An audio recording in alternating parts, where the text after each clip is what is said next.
Hi, my name is Nick Araya. Welcome to the TreeU splicing course. I'm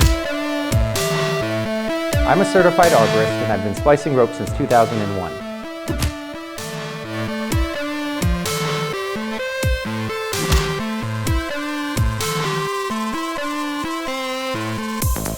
One of the neat features of Class 2 ropes is that they're all notoriously very challenging to cut with sharp scissors.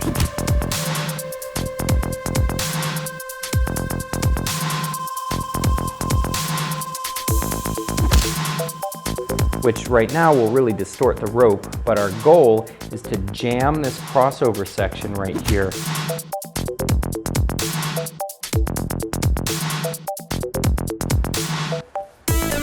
Woo!